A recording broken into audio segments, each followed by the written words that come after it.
অপমানের জায়গা মনে করি। আপনারা বারবার তৃণমূল কংগ্রেস এই সিঁদুরকে অপমান করছেন, আমাদের ভারতীয় সেনাবাহিনীকে অপমান করছেন। আপনার উত্তরবঙ্গের এক পুচকে নেতা সে সিঁদুর বেচার কথা বলছে, আর আপনার এক নেতা বীরভূমের মোটা নেতা, সে নেতা পুলিশের বাড়ির বউ মা তাদের সম্মান রাখতে দিচ্ছে না। লজ্জা লাগে না মুখ্যমন্ত্রী হয়ে? যে পুলিশ মন্ত্রী নিজের পুলিশের বাড়ির মহিলাদের ইজ্জত সামলাতে পারে না, রক্ষা করতে পারে না, এইরকম অপদার্থ মহিলা মুখ্যমন্ত্রী হওয়া সত্ত্বেও তার আসনে বসে থাকার কোনো অধিকার তার নেই, তাকে তার আসন ছেড়ে চলে যেতে হবে। আর আমরা বরাবরই মোদিজির নেতৃত্বে বলিষ্ঠ ভারতের কথা বলেছি। 2016 সালে উড়িতে যখন পাকিস্তান অ্যাটাক করেছিল, সন্ত্রাসবাদী হামলা, আমরা সার্জিক্যাল স্ট্রাইক করেছি। 19-এ পুলওয়ামা ঘটেছিল, আমরা বালাকোট করেছি। আর এবার অপারেশন সিন্দুরের মধ্য দিয়ে পাকিস্তানের ভিতরে 100 কিলোমিটার দূরে গিয়েও ভারতীয় মিসাইল হামলা করেছে, ভারতীয় মিসাইল আঘাত করেছে। এবং মাননীয় প্রধানমন্ত্রী বলেছেন আপাতত এটা সাময়িকভাবে স্থগিত। অপারেশন সিন্দুর শেষ হয়নি, খেল আবি ভি বাকি হ্যায়, পিকচার আবি ভি বাকি হ্যায়। খেলা বাকি আছে, খেলা হবে, চিন্তা নেই। এবং আমি ভারতীয় জনতা পার্টির কর্মীদেরকে বলছি, তৃণমূল বলে খেলা হবে, খেলা হবে। আগামী দিনে 26 আসছে, 1 বছরের কম সময় বাকি আছে। অনেক মার খেয়েছি, অনেক অত্যাচার সহ্য করেছি, আর নয়। সভাপতি হিসেবে আমি আপনাদেরকে বলছি, যদি আপনাদের উপর কেউ মারতে আসে পাল্টা মারুন, মার খাবেন না, মার দিয়ে তবে ভারতীয় জনতা পার্টির নেতৃত্বকে জানাবেন। প্রধানমন্ত্রীর সভা থেকে আমি বলেছিলাম অপারেশন বাংলা হবে, মুখ্যমন্ত্রী রাগ করেছিলেন। মাননীয় মুখ্যমন্ত্রী, পাকিস্তানের জন্য অপারেশন সিঁদুর আছে, আপনার বিরুদ্ধে অপারেশন বাংলা করার জন্য কোনো সেনাবাহিনী লাগবে না। আমার ভারতীয় জনতা পার্টির এই হাজার হাজার মন্ডল স্তরের কার্যকর্তা, তারা আপনার বাংলা অপারেশন করবে এবং আপনাকে আপনার চেয়ার থেকে মুক্তি দিবে। ভারতবর্ষ এগিয়ে যাচ্ছে, আর আমাদের শিক্ষকদের চাকরি বাতিল হচ্ছে, ওএমআর সিট পাওয়া যাচ্ছে না। ভারতীয় জনতা পার্টির সরকার এলে প্রতি বছর এসএসসি হবে এবং পরীক্ষা দেওয়ার সাথে সাথে সেই ওএমআর সিটের কপি আমরা শিক্ষার্থীদেরকে দেব, আমরা পরীক্ষার্থীদেরকে দেব, কোনো দুর্নীতি হতে দেব না। মোদিজির নীতি না খাউঙ্গা না খানে দুঙ্গা। আর তারপরে যারা তৃণমূল কংগ্রেসের খেয়েছে তাদেরকেও বমি করিয়ে জনগণের টাকা ফেরত দেওয়ার দায়িত্ব ভারতীয় জনতা পার্টির। তাই বন্ধুগণ, মূল বক্তা আমাদের মাননীয় গৃহমন্ত্রী। আপনারা আমাকে বহুবার শুনেছেন, আবার শুনবেন আগামী দিনে। তাই সবাই মিলে ঐক্যবদ্ধ হন, ঐক্যবদ্ধ হয়ে একটাই সিম্বল পদ্মফুল, সেই পদ্মফুলকে সামনে রেখে 26-এর লড়াইয়ের জন্য প্রস্তুতি নিন। চলাম চলাম গুরু বাতাসা অনেক শুনেছি, এই পার বিজেপি অপারেশন বাংলা শোনাবে, সেই মন্ত্র নিয়ে বিজেপি এগোবে। সবাই একত্রিত হন। কি 26-এ পরিবর্তন করার জন্য তৈরি তো? এদিকে তৈরি তো? সবাই মিলে 26-এর পরিবর্তন করব তো? তাহলে 2 হাত মুঠ করে প্রতিজ্ঞা নিন, এবং এই প্রতিজ্ঞা মাননীয় গৃহমন্ত্রীর সামনে নিচ্ছেন। প্রার্থী পছন্দ নয়, অমুক নয়, কিচ্ছু চলবে না। যে দাঁড়াবে, কলা গাছ হলেও ভারতীয় জনতা পার্টির সিম্বল, তাকে জেতাতে হবে, তাকে জিতিয়ে আমাদের বিধানসভায় পাঠাতে হবে। বলুন আমার সাথে, ভারত মাতা কি, ভারত মাতা কি, জয় শ্রীরাম, জয় জয় শ্রীরাম। ধন্যবাদ, সবাই খুব ভালো থাকবেন, সবাইকে নমস্কার। ধন্যবাদ মাননীয় রাজ্য সভাপতি ডক্টর সুকান্ত মজুমদার মহাশয়কে। এরপরে বক্তব্য রাখার জন্য অনুরোধ করছি বিধানসভার বিরোধী দলনেতা সম্মানীয় শুভেন্দু অধিকারী মহাশয়কে।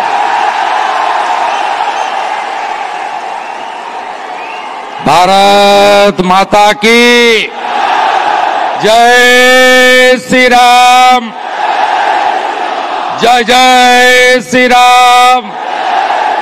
हिंदू যদি বাঁচতে চাও, হিন্দু যদি বাঁচতে চাও, হিন্দু যদি বাঁচতে চাও, সমবেত ভারতীয় জনতা পার্টির রাষ্ট্রবাদী দেবতুল্য কার্যকর্তা বৃন্দ, বয়স্কদের প্রণাম, মায়েদের শ্রদ্ধা, সতীর্থ অনুজদের শুভেচ্ছা, অভিনন্দন, ভালোবাসা এবং জোহার জানাই। আমরা শুনতে এসেছি আমাদের যশস্বী নেতা, যিনি বিশ্বের সর্ববৃহৎ নেতা নরেন্দ্র মোদীজির বিশ্বস্ত সহযোগী হিসেবে অপারেশন সিঁদুর, যা ভারতীয় সেনা জওয়ানদের এক বড় সাফল্য, তার অন্যতম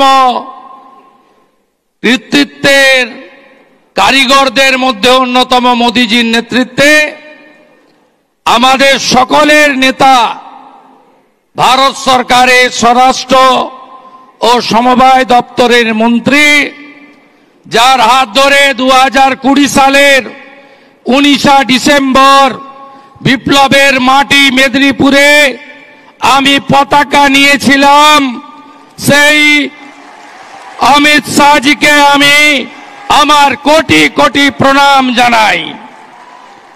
আমাদের রাজ্যের সভাপতি, তরুণ সভাপতি এবং ভারত সরকারের মন্ত্রী সাংসদ ডক্টর সুকান্ত মজুমদার, সর্বভারতীয় নেতৃত্ব সুনীল বানসালজি, মঙ্গল পাণ্ডেজি, অমিত মালভিয়াজি এবং সম্মানিত মঞ্চ, আমরা প্রত্যেক দিন বলি, একবার নয় 3 বার বলি, আজকে আমরা অমিত শাহজির ভাষণ শুনব। তাই আমি একদম কথা বাড়াতে চাই না। আমি অমিত শাহজিকে 3টে সম্প্রতি তার অবদানের জন্য कृतज्ञता ज्ञापन करते चाই। पहलगाम में जो हादसा हुआ उसमें बंगाल की 3 बंगाली को एक खूंखार आतंकवादी ने हत्या किया, निर्मम हत्या किया। बिटान अधिकारी का वाइफ सीएए में अप्लाई किया, तुरंत उनका पास जानकारी मिला और बिटान अधिकारी का स्त्री का पास सीएए का सिटीजनशिप सर्टिफिकेट अमित शाह जी दे दिया। सेकेंड, हमारी हुगली का रिसड़ा बीएसएफ का जवान पीके साहू पाकिस्तानी ने बंधक बनाया था। अमित शाह जी मोदी जी का आदेश में उनको सही सलामत अपने घर वापस कर दिया। अमित शाह जी हमारी कोच बिहार का फार्मर राजवंशी समाज का उकील बर्मन को बांग्लादेश ने बंधक बनाया था। हमारी गृह मंत्री बीएसएफ को देकर उनको सही सलामत कोच बिहार में वापस कर दिया। मैं आभार प्रकट करना चाहता हूं on behalf of West Bengal people. मेरा ज्यादा আর কিছু বলবো না। ধুলিয়ান শামসেরগঞ্জ কয়েক ঘন্টার মধ্যে বিএসএফ সিআরপিএফ নামিয়ে ঠান্ডা যিনি করেছেন তার নাম অমিত শাহজি। তিনি বাংলাকেও এই অত্যাচারের হাত থেকে মুক্ত করবেন। আমি শুধু জানতে চাইব, মোথাবাড়ির বদলা হবে না? হবে তো? ধুলিয়ানের বদলা হবে? শামসেরগঞ্জের বদলা হবে? হরগোবিন্দ দাসের হত্যার বদলা হবে? চন্দন দাসের হত্যা বদলা হবে? বিটান অধিকারীর হত্যার বদলা হবে? সমীর গুহর হত্যার বদলা হবে? মনীষ মিশরের হত্যার বদলা হবে? হিন্দুদের উপর অত্যাচারের বদলা হবে? হবে তো? হবে? বাই বাই করতে হবে হীরক রানীকে। হীরক রানী, হীরক রানী, হীরক রানী, হীরক রানী, হীরক রানী, চোরেদের রানী, চোরেদের রানী, চোরেদের রানী, চোরেদের রানী। জয় জয় শ্রী রাম। ভারত মাতা কি জয়। ধন্যবাদ মাননীয় শুভেন্দু অধিকারী মহাশয়কে, বিরোধী দলনেতা পশ্চিমবাংলা বিধানসভার, যার ভাষণ শোনার জন্য আমরা গত কয়েকদিন থেকেই প্রস্তুত হয়ে কেউ রাতে বেরিয়েছি, কেউ ভোরবেলা বেরিয়েছি এবং বাংলার বিভিন্ন প্রান্তের থেকে আমরা আজকে এই নেতাজি ইন্ডোর স্টেডিয়ামে উপস্থিত হয়েছি। যে যশস্বী গৃহমন্ত্রী, আমাদের সকলের এই অভিভাবক মাননীয় অমিত ভাই শাহ, যাকে শোনার জন্য আমরা বসেছি, তাকে আমি অনুরোধ করব তার বক্তব্য রাখার জন্য। ভারত মাতা কে।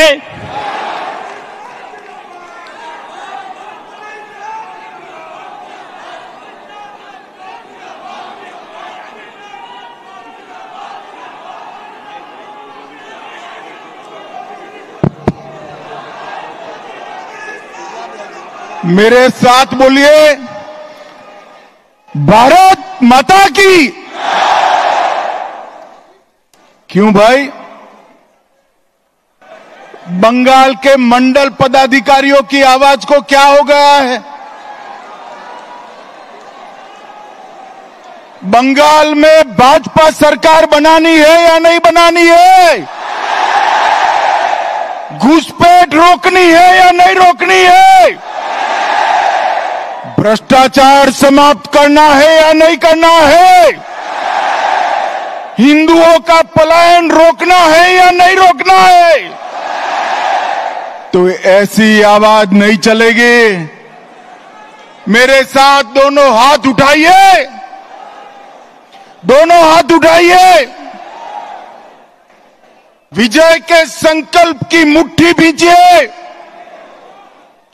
और प्रचंड आवाज से बोलिए, भारत माता की,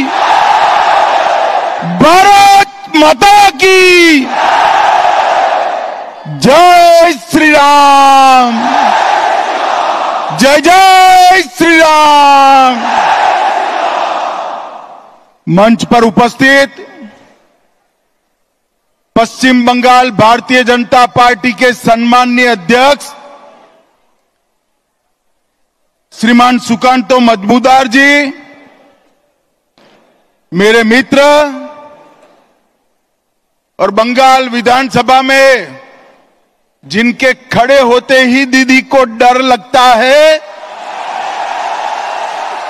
ऐसे हमारे विपक्ष के नेता शुभेंदु अधिकारी जी, हमारे राष्ट्रीय महासचिव श्री सुनील बंसल जी, हमारे प्रभारी मंगल पांडे जी, सह प्रभारी अमित मालविया जी, बैठे हुए सारे मंत्रीगण, विधायकगण, सांसदगण और बंगाल के कोने कोने से आए हुए मेरे प्यारे कार्यकर्ता भाइयों बहनों, आप सभी को मेरा नमस्कार प्रणाम। सबसे पहले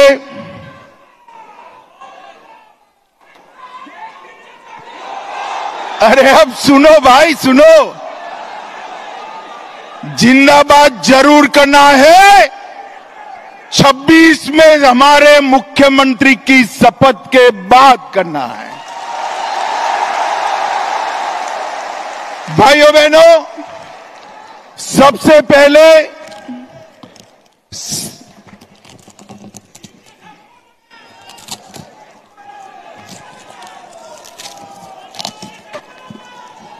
थोड़ा दूर है।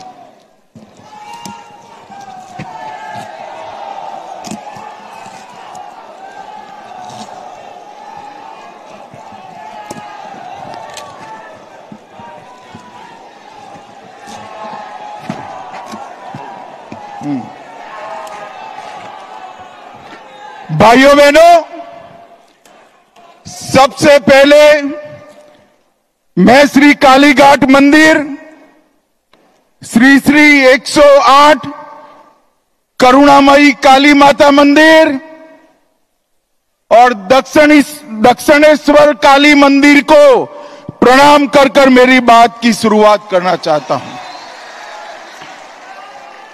मैं जब ये बंगाल की वीर भूमि पर, संस्कार भूमि पर आया हूं तब कवि गुरु टैगोर जी, स्वामी विवेकानंद जी, रामकृष्ण परमहंस जी, नेताजी सुभाष चंद्र बोस और हमारी पार्टी के स्थापक स्वर्गीय श्यामा प्रसाद मुखर्जी को प्रणाम कर कर मेरी बात की शुरुआत करता हूं। वंदे मातरम के रचयिता महान बंकिम चंद्र चट्टोपाध्याय की ये भूमि, जिस भूमि ने सालों तक पूरे भारत का मार्गदर्शन करने का काम किया, चाहे ज्ञान हो, विज्ञान हो, धर्म हो, स्वतंत्रता संग्राम हो, हर क्षेत्र में सालों तक बंगाल ने भारत का नेतृत्व करा। और वही बंगाल में कई सालों तक कम्युनिस्टों का शासन रहा और उसके बाद मां माटी मानुष का नारा देकर ममता दीदी आई और उन्होंने ये महान बंग भूमि को आज घुसपैठ, भ्रष्टाचार, स्त्रियों पर अत्याचार, अपराध, बम धमाके और हिंदुओं के साथ दुराचार का केंद्र बनाकर रख दिया है, दुराचार का केंद्र बना। भाइयों बहनों, यही बंगाल में चुनावी हिंसा सेशन के बाद, जब टीआर सेशन सीईसी बने उसके बाद पूरे देश में चुनावी हिंसा बंद हो गई। मगर ये बंगाल है जिसमें चुनाव के वक्त और दीदी को विजय मिलने के बाद सैकड़ों भारतीय जनता पार्टी के कार्यकर्ताओं को मौत के घाट उतार दिया जाता है। दीदी, कब तक बचाओगी उनको? मेरी बात सुन लो, आपका समय अब समाप्त हो गया है। 26 में भारतीय जनता पार्टी की सरकार बनने वाली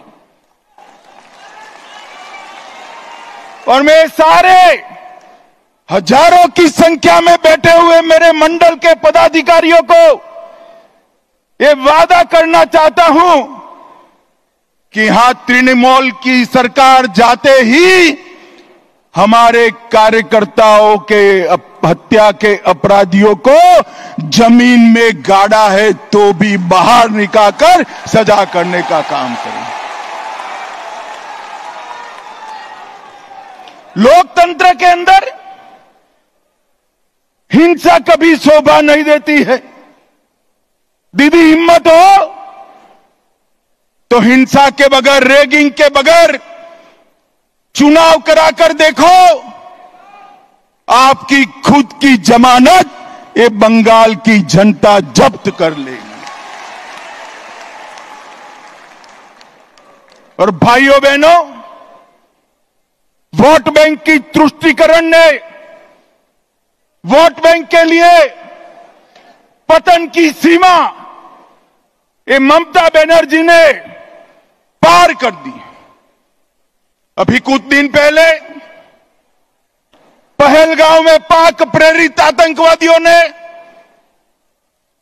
हमारे निर्दोष नागरिकों को, यात्रिकों को धर्म पूछ पूछ कर परिवार के सामने मार दिया। मुझे बताओ बंगाल वालों, वो पाक प्रेरित आतंकवादियों को सजा देनी चाहिए या नहीं देनी चाहिए? अरे जोर से बोलो, देनी चाहिए या नहीं देनी चाहिए? मोदी जी ने ऑपरेशन सिंदूर किया, ठीक किया या नहीं किया? भाइयों बहनों, हमने सर्जिकल स्ट्राइक करी, एयर स्ट्राइक करी, और अब ऑपरेशन सिंदूर कर 100 किलोमीटर अंदर जाकर उनके हेडक्वार्टर को ध्वस्त कर दिया। सैकड़ों आतंकवादी मौत के घाट उतार दिए गए और दीदी के पेट में दर्द होता है। दीदी, इतना दर्द बंगाल का यात्री जब वहां मारे गए तब किया होता तो ठीक था। उस वक्त कुछ नहीं बोला और मोदी जी ऑपरेशन सिंदूर कर यहां आए तो एक घटिया सा राजनीतिक बयान देकर ऑपरेशन सिंदूर का विरोध किया। मैं आज ममता दीदी को कहने आया हूं, आपने ऑपरेशन सिंदूर का विरोध नहीं किया। आपने इस देश की करोड़ों माताओं बहनों की भावनाओं के साथ खिलवाड़ किया है, खिलवाड़ किया है। और मैं बंगाल की मातृशक्ति को भी अपील करने आया हूं, आने वाले चुनाव में ऑपरेशन सिंदूर पर सवाल उठाने वाली ममता जी को सिंदूर की कीमत बंगाल की माताएं बहनें जरा समझा दे, सिंदूर का अपमान करने का क्या मतलब होता है। भाइयों बहनों, 1990 से ये देश आतंकवाद झेलता है। 40,000 से ज्यादा लोग आतंकवाद की भेंट चढ़ गए। ये कांग्रेस की सरकारें, यूपीए की सरकारें, इंडिया अलायंस की सरकारें, जिसमें ममता बनर्जी भी मंत्री थी, कुछ नहीं करती थी। नरेंद्र मोदी सरकार आने के बाद गोली का जवाब गोले से देने की शुरुआत नरेंद्र मोदी ने।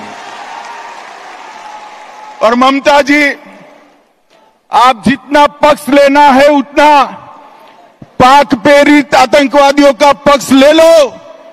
मैं बताकर जाता हूं, ये नरेंद्र मोदी सरकार है, ये भारतीय जनता पार्टी की सरकार है। ऑपरेशन सिंदूर समाप्त नहीं हुआ है। अब कोई भी हिमाकत करेगा तो उसको उतनी ही मजबूती के साथ जवाब देने का काम नरेंद्र मोदी जी करेंगे। मैं आज ऑपरेशन सिंदूर में हमारी बहादुर सेना बीएसएफ ने जो वीरता बताई है, वो सभी बीएसएफ कर्मी और सेना के जवानों को 2 हाथ जोड़कर प्रणाम करता हूं। भाइयों बहनों, मोदी जी के नेतृत्व में बंगाल के विकास के लिए मोदी जी ने ढेर सारा काम किया है, परंतु विकास के साथ साथ बंगाल की संस्कृति को भी मोदी जी नहीं भूले। सालों से बंगाल वासियों की मांग थी कि हम बंगाल को क्लासिकल लैंग्वेज का स्टेटस दे। आज मैं ममता दीदी को पूछने आया हूं, 10 साल तक आप केंद्र में मंत्री थी या आपका समर्थन था, बंगाली भाषा को क्लासिकल लैंग्वेज का स्टेटस क्यों नहीं दिया? और भाइयों बहनों, हमारे मोदी जी ने बंगाली भाषा को क्लासिकल लैंग्वेज का स्टेटस देने का काम कर दिया। और ये ममता जी है जिनको इसके लिए धन्यवाद करने का भी शिष्टाचार नहीं आता। भाइयों बहनों, आगामी चुनाव में यहां बैठे हुए सभी मंडल के पदाधिकारियों का मेरा विनती है कि बंगाल का चुनाव सिर्फ बंगाल का भविष्य नहीं तय करता है। बंगाल का चुनाव देश की सुरक्षा के साथ जुड़ा हुआ चुनाव, क्योंकि ममता बनर्जी ने हमारे देश की सीमाओं को बांग्लादेशियों के लिए खुला कर दिया है। इनके आशीर्वाद से घुसपैठ हो रही है। मुझे बताओ मित्रों, घुसपैठ रोकनी चाहिए या नहीं रोकनी चाहिए? जोर से बोलो, रोकनी चाहिए या नहीं रोकनी चाहिए? क्या दीदी रोक सकती है? जोर से बोलो, रोक सकती है? ये भाईपो रोक सकते हैं क्या? घुसपैठ केवल और केवल कमल फूल की सरकार रोक सकती है। तृणमूल के सांसद मुझे संसद में पूछ रहे थे कि बीएसएफ क्या कर रही है। अरे ममता दीदी, हमने आपसे भूमि मांगी है, पूरी भूमि दे दो, बाढ़ को समाप्त हो जाने दो, एक परिंदा भी पैर नहीं मार पाएगा, परिंदा भी पैर नहीं। आप जानबूझकर बॉर्डर पर भूमि नहीं देते हो क्योंकि घुसपैठ चलती रहे, आपकी वोट बैंक बढ़ती रहे और आपके बाद आपका भतीजा भी मुख्यमंत्री बनता रहे। भाइयों बहनों, ये होने वाला नहीं। ममता दीदी को मैं भारतीय जनता पार्टी का ग्राफ बताने आया हूं। 17 के चुनाव के बाद हमने तैयारी की, 19 की लोकसभा में हमें सफलता मिली, 21 की विधानसभा में 77 सीटें मिली और 24 की लोकसभा में 97 सीटों पर भारतीय जनता पार्टी का लीड रहा, 97 विधानसभा सीटों पर और 143 सीटों पर 40% से ज्यादा मेरे कार्यकर्ताओं के परिश्रम के कारण वोट मिले हैं। मैं आज ये नरेंद्र मोदी की सेना जो मेरे सामने बैठी है, भारतीय जनता पार्टी का कार्यकर्ता बैठा है, उसको मैं बताने आया हूं कि थोड़ा फासला बाकी है। आप 40% तो क्रॉस कर गए हो, 4-5% आगे बढ़ना है, 4-5। और अगले चुनाव में हमारी सरकार बनने जा रही। भाइयों बहनों, मैं आपको विश्वास दिलाता हूं, 17 में मैं पार्टी का अध्यक्ष था, तब मैंने कहा था यहां हमारी सरकार बनेगी और आज वो दिन नजदीक आ गया है। 26 तक दिन रात एक कर हर एक बंगाल के मतदाता के पास जाइए और नरेंद्र मोदी का और भारतीय जनता पार्टी का संदेश लेकर जाइए। पूरा देश चाहता है कि यहां देशभक्तों की सरकार बने, तुष्टीकरण वालों की सरकार न बने। ये ममता दीदी ने सोनार बांग्ला का स्वप्न तहस नहस कर दिया। भ्रष्टाचार, घुसपैठ, महिलाओं पर अत्याचार, हिंदुओं के साथ अन्याय, इससे इनकी राजनीति चलती है। भाइयों बहनों, ये ममता दीदी ने, इनके शासन में एसएससी भर्ती घोटाला हुआ, पशु तस्करी घोटाला हुआ, डियर लॉटरी का घोटाला हुआ, कोयला घोटाला हुआ, मनरेगा घोटाला हुआ, प्रधानमंत्री आवास में घोटाला हुआ, राशन घोटाला हुआ, मिड डे मील में घोटाला हुआ, केंद्र के फंड हड़प कर लिए गए, नगर पालिका भर्ती घोटाला हुआ, गोरखालैंड टेरिटोरियल एडमिनिस्ट्रेशन का घोटाला हुआ, गाय की तस्करी का घोटाला हुआ।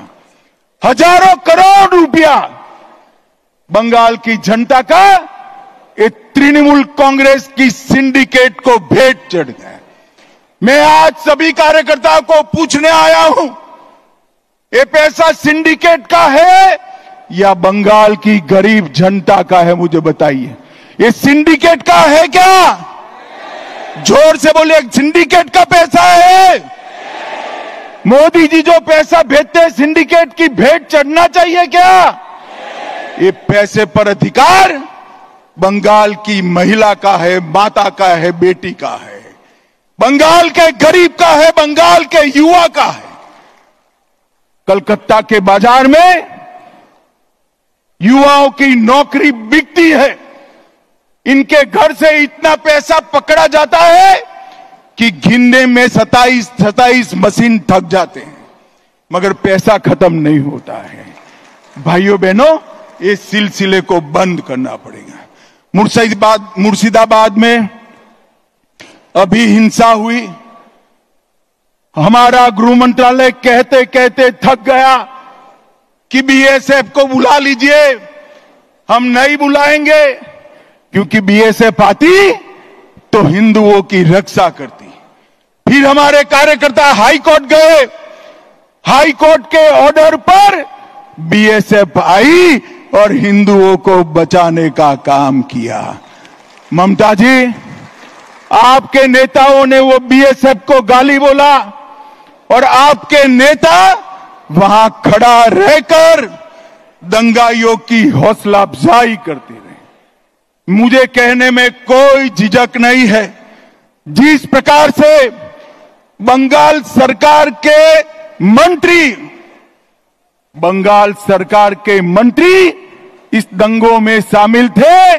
ये स्टेट स्पॉन्सर दंगा था, जिन्होंने हिंदुओं को अन्याय किया है।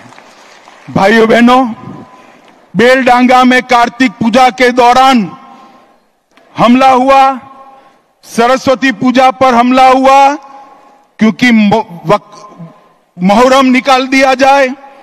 भाइयों बहनों, मुस्लिम तुष्टीकरण की सभी सीमाएं ममता दीदी लांघ गई हैं।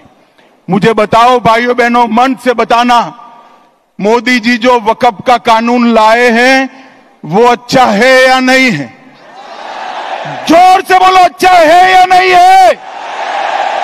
बंगाल की जमीन, बंगाल की सरकार की जमीन वक्फ की भेंट चढ़नी चाहिए क्या? जोर से बोलो, चढ़नी चाहिए।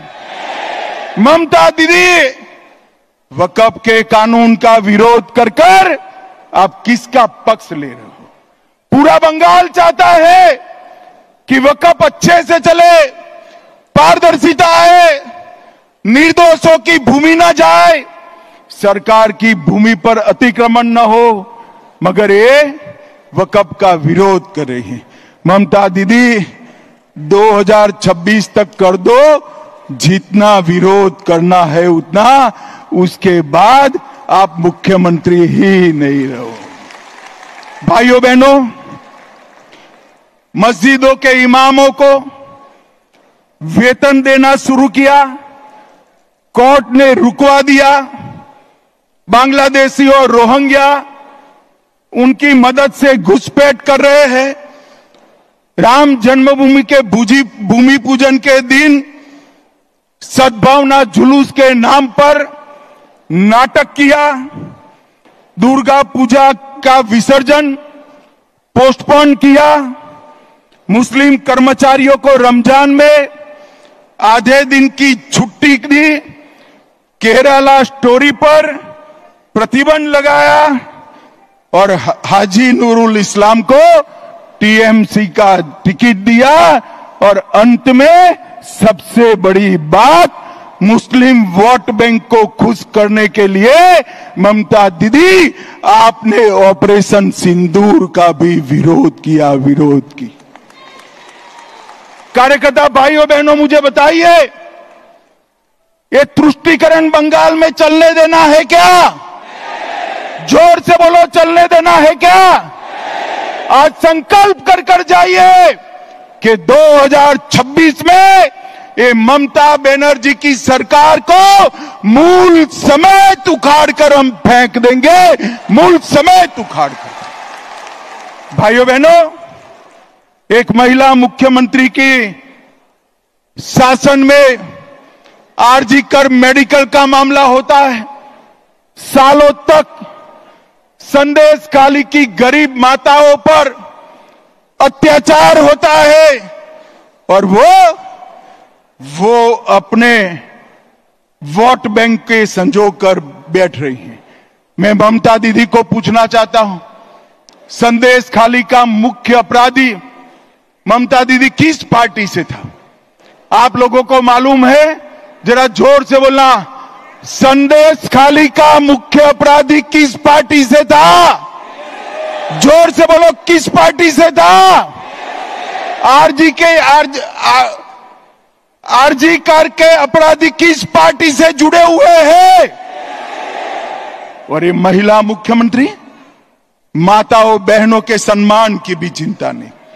एक ऐसा शासन है जिसमें आदिवासी, कुड़मी, राजवंशी, कोच, मतुआ, गोरखा, कायस्थ, आगोरी, मछुआरा कोई खुश नहीं है।